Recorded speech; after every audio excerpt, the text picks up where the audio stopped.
democratically elected in the elections, and Israel didn't want them before they joined the elections, before they run for the elections.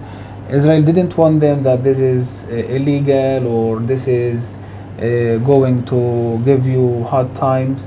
It let them go for the elections, and they are not having any relationship, any link to any military thing, especially people, MPs from Al-Quds and people from the West Bank. After the elections took place, they started to impose on them certain restrictions and certain punishment, simply because they come from a background that don't accept what Israel is doing to the Palestinians. I would like to mention that they accepted that Hamas run for the elections, hoping that it is easy for them to contain Hamas while in government rather than being outside the political game. When Hamas didn't go in the line or go according to the roadmap they designed for it, they started to make all kinds of trouble in its way. Therefore, we found all of a sudden 29 MPs arrested in one night in the West Bank specifically.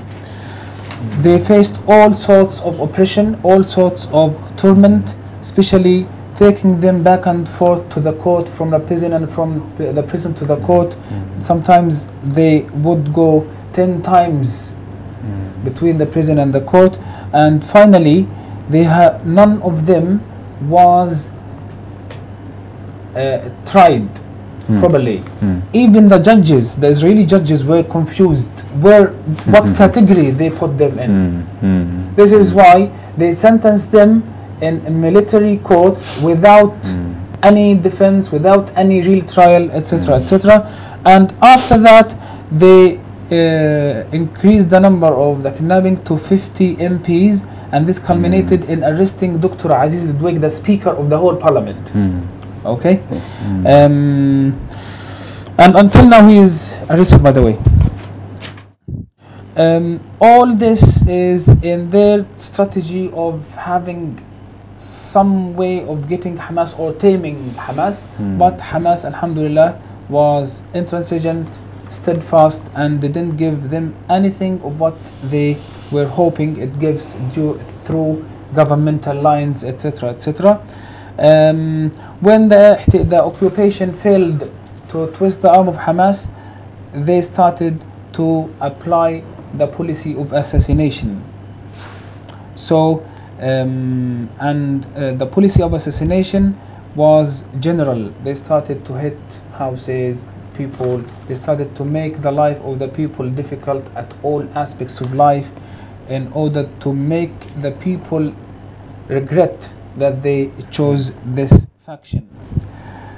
What made them so angry and mad that the resistance were able to arrest a soldier while he was in his uniform firing at people, and this in fact attracted unleashed the Israeli wrath against the Palestinians. They killed more than 1,000 Palestinians in order to release him, but they failed, and they kept the MPs. They said, okay, we have the MPs, you have Khalid, the name of the soldier.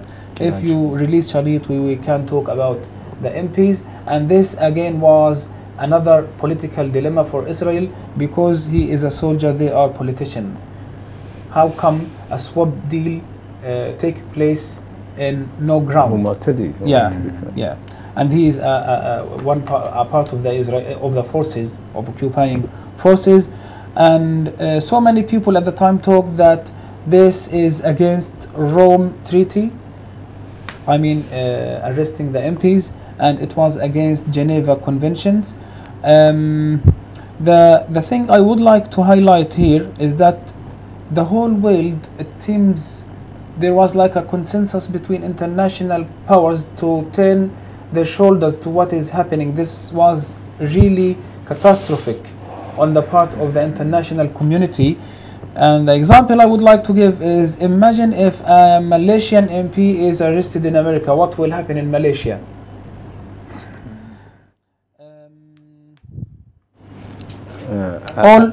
All what I told you about is, or constitute forms of collective punishment and specific punishment at all rates, at all walks of life. They tried to devastate the Palestinian people simply because they choose this group.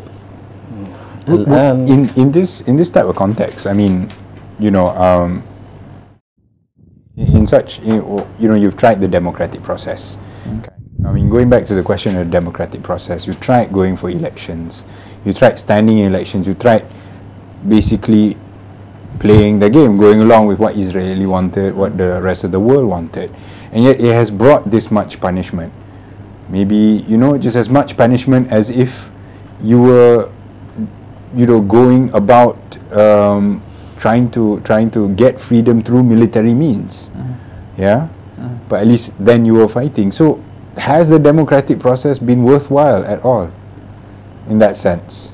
You know, I mean, Palestine is going to go for elections again this year in 2012, if I'm not mistaken. You know, you might go through the same thing over again. Is it worth still going through democracy that way, the democratic path that way, or do you want to, you know, think of another alternative? دخلتم اللعبة السياسية وأنتم تعرفون شروطها، لكن أنتم تؤمنون أيضا بالحل العسكري، فكيف يمكن الموائمة؟ ثم أنتم قبلتم بالديمقراطية وستذهبون أيضا قريبا إلى الديمقراطية. ماذا لو كانت نفس النتيجة حصلت؟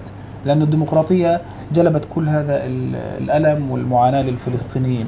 هل لو عدتم إلى الانتخابات يعني ماذا سيحدث؟ وأنا أولا متضامن مع زميلي النائب الأستاذ خالد، يعني وهو ينتظر طويلا. تسمح لي.